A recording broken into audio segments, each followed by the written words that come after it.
I'm an ophthalmologist, I'm an eye surgeon, and as Andrew said, medical director for Fred Hollows, New Zealand. And I've been involved in the fight against avoidable blindness for 20 plus years. And it's been an interesting journey. This young lady is the youngest patient that I've ever operated on under local anaesthetic. She was a 9-year-old girl who I met in Rwanda in 2005. And I'm sure you can see the cataracts if I can point them out to you. She's got mature cataracts, and this is what Fred Hollows and indeed the fight against avoidable blindness is all about. Being blind is a death sentence, absolutely a death sentence. There is an abundance of evidence that says that if you're blind, your life expectancy is reduced to 1/3 that of someone the same age who can see. More importantly, when you're blind, most people who are blind die within 10 years of the onset of their blindness if it's not treated. So it really is a death sentence. So how do we define blindness?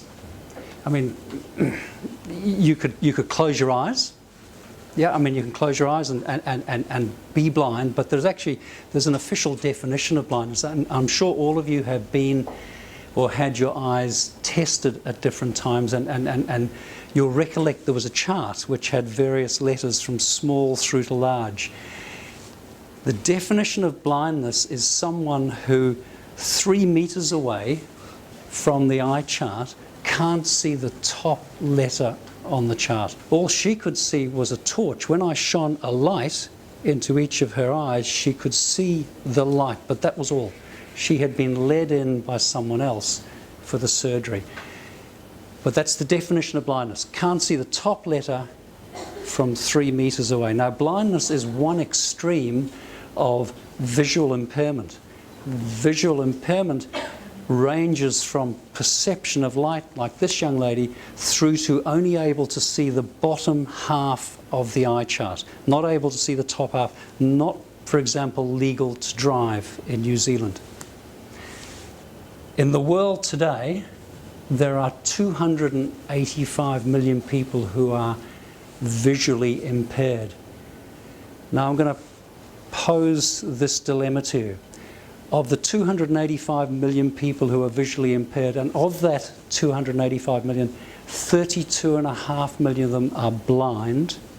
If they could access care, 4 out of every 5 of those cases could be prevented or treated.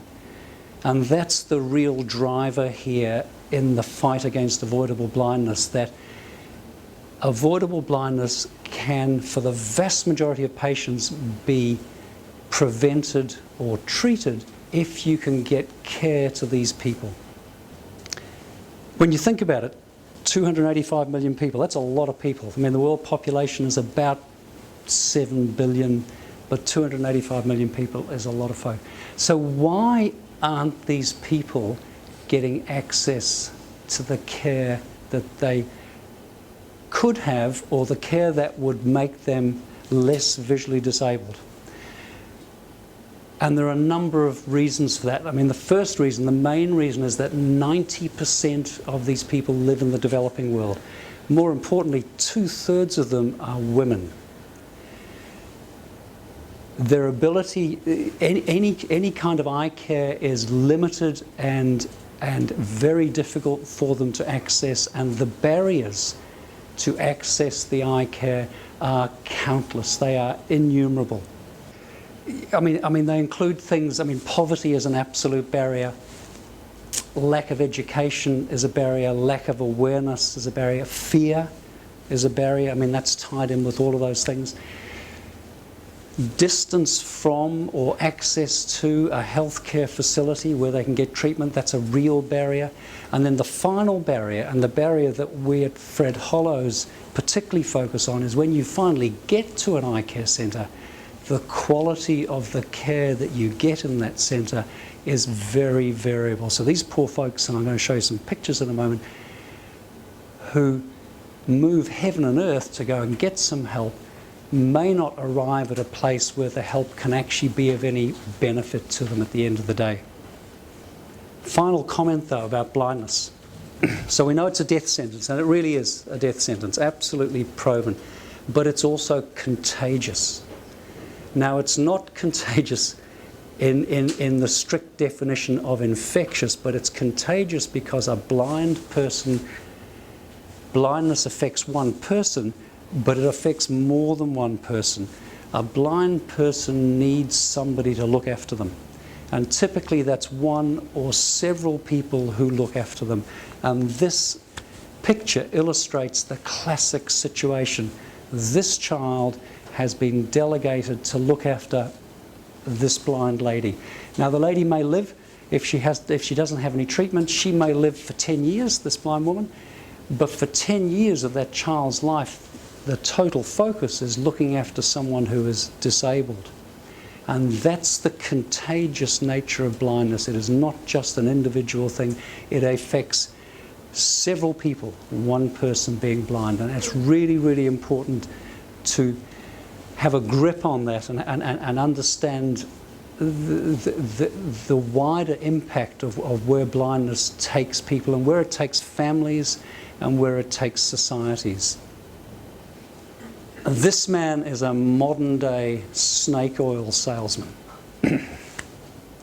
So, this is one of the barriers to people accessing care. This is in the far north of Liberia, 2010, just on the border with Guinea, and he's plying his trade. And he's plying potions and powders. And it's a trade that cures a whole range of things. My personal favourite is this one, craziness.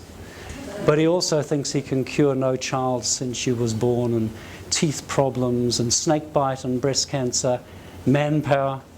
I mean, these are the charlatans who are endemic in the developing world. So where there is a gap of healthcare, proper healthcare, these folk proliferate. And he does a roaring trade, selling his pills and potions. Fear, lack of awareness and lack of education drive people to folk like this. Snake oil salesman. He didn't like me taking a picture, by the way. And the other thing that's remarkable for Africa, apart from the spelling, which is unremarkable, is the fact that the poster is really clean. So he's obviously just done it in the last day or so, because I bet you $1 a week down the track it'll look a little dirtier than that. But a modern day snake oil salesman, they are a real issue in areas where there is inadequate health care. Can I forgive you with this side? You might find it a bit shocking, but it illustrates the issues of poverty and access. This child has a cancer that affects its eye. The family lived several hundred kilometres from any health care. When they finally got the money together to seek some health care, they arrived where I was with the child like this. Essentially now something that was potentially operable is now inoperable. The child died a few days after reaching us. Poverty and access. This young girl, this was her prior to her surgery. So she's the youngest patient I've ever operated on under local anaesthetic. And I want you to picture just how frightening, I mean seriously frightening that would be. So she had apparently become blind 2 to 3 years prior to our visit. She was 9. And so she was just seeing light for all of that time. She was led into this funny old hospital. And that's actually the operating room. I didn't want to show you the rest of the pictures, but it was pretty rough and ready. That cabinet there was it was a Norwegian Red Cross box that had a bunch of stuff that had been donated post-genocide and not used, and it was just stored in Rwanda. She then gets taken, led along, laid on a bed, and in Rwanda, the French is the language that's spoken, but a lot of poor Rwandans don't speak French, they speak a local dialect. So via a translator, it was explained to her that soon she was going to have an operation and what was involved with that. And I just wonder how much of that she even took on board. But she was great. She was a superb patient. She lay nice and still. We did her first eye. She came back, she was doing great, and we actually had time to do her second eye. And that young lady has been liberated from from the bondage, the absolute bondage of avoidable blindness. Very brave. Any blind person who puts their trust in you also puts their trust in you doing the best possible job. And I'm going back to the quality issue again, because I think this is one of the things that separates Fred Hollows New Zealand from the other NGOs in the field of avoidable blindness. We do our utmost and indeed are committed to making sure that we provide the best quality surgery, the best quality treatment, regardless of the conditions. So this is a great intro to actually elaborating on that. So while I was thinking about this this presentation, I mean, it came to me that in fact what I just described epitomises what I think is the Fred Hollows New Zealand way, or the Fred New Zealand way, which is about getting out there and trying to make a difference, but also facilitating sustainability. So we are endeavouring in everything we do to make sure it is as sustainable as possible. So there is a backlog of blindness, and we're trying our best to help those people who are blind now, but more importantly, the need to train locals to do the job themselves, the need to support locals in doing that job is a really, really important part of what we do. And to do that in a sustainable manner. So to me, the Fred New Zealand way is about facilitating sustainable treatment and training. I think that pretty much nutshells it. That's actually what we're about, and we do that well. I mean, to illustrate that, prior to Fred Hollows setting up a training program, a training institution to train eye surgeons and eye nurses in Suva at the Pacific Eye Institute, there was no place for Pacific people to be trained in ophthalmology and eye surgery or in eye nursing unless they came to Australia and New Zealand to be trained, and that's a difficult route to go down. Fred Hollows New Zealand pioneered the Pacific Eye Institute. Now, and we have been for some years, we're training eye nurses in Papua New Guinea, and hopefully at some stage we will be able to get involved in training more eye surgeons in Papua New Guinea. Papua New Guinea is a particularly remarkable place in a whole lot of ways, and getting anything done there is the equivalent of pushing water uphill by and large. So that's a space that we're continuing to watch and continuing to work on. And finally, in East Timor, it looks like we are finally getting some traction to start training some eye nurses there, some eye care personnel, and some ophthalmologists, some eye surgeons too. And that is the thing that we do well, and it's our unique, almost our unique little niche, and it I think it future-proofs the local healthcare workers, the surgeons and the nurses and whoever else. It future-proofs the quality and the output that they will continue to produce for the rest of their working lives. Here's a case in point. This is a facility that we've been involved with in West New Britain, a province of Papua New Guinea, called Kimbe. The surgeon is a Papua New Guinean, Dr. Robert Coe. The nurse is also a Papua New Guinean nurse, both trained by us and now carrying on doing the work with equipment and supplies that are provided in large part by Fred Hollows New Zealand. And these guys are, other than having equipment and supplies and some ongoing input, are essentially doing the job. So we have achieved here what we had set out to achieve, which is to do ourselves out of a job by getting the locals to a level that they can do it well themselves. The ultimate end point. I just want to finish with some anecdotes, if you don't mind, and leave some time for questions and answers. But before I fire the anecdotes, I came across some really useful information just on the weekend as I was preparing for this.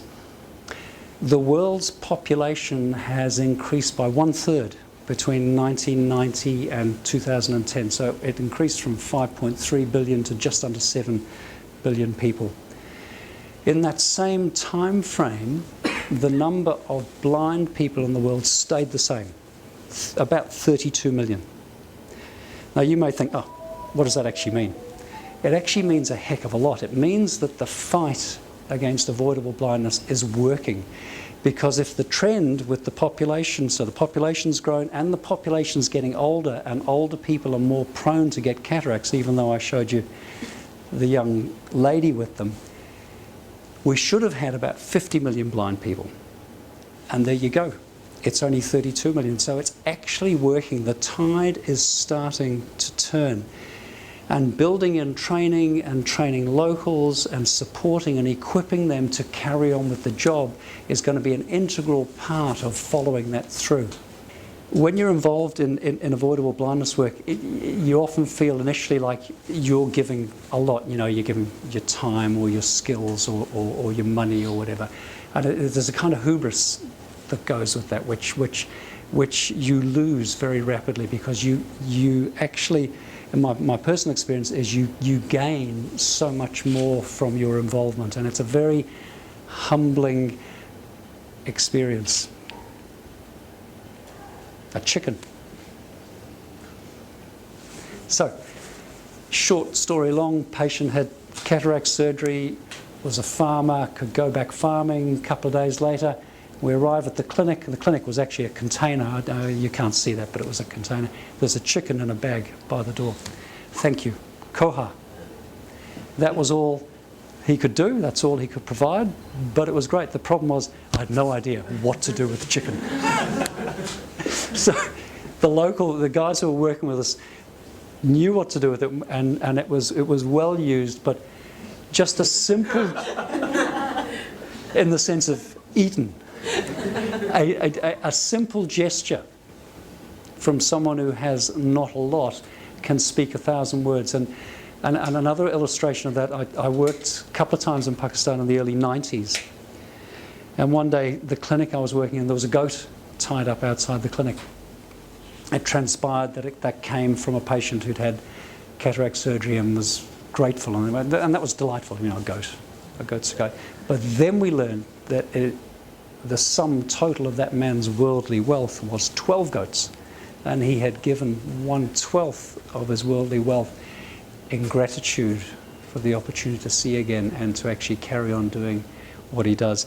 And I think in the West here we are so protected against the reality of subsistence living, against the reality of how tough life is in the developing world, that we lose touch with what it's all about at the end of the day. How many people would give 1/12 of their worldly wealth because they see better, or because their prostate works better, or because something else works good? In the developed world, I would suggest to you not many, because they expect it as right. I want to show you now a couple of pairs of glasses, just to illustrate that story again. I'm going to pass them around and have a look at them. Okay. So they're just simple reading glasses. They come from China.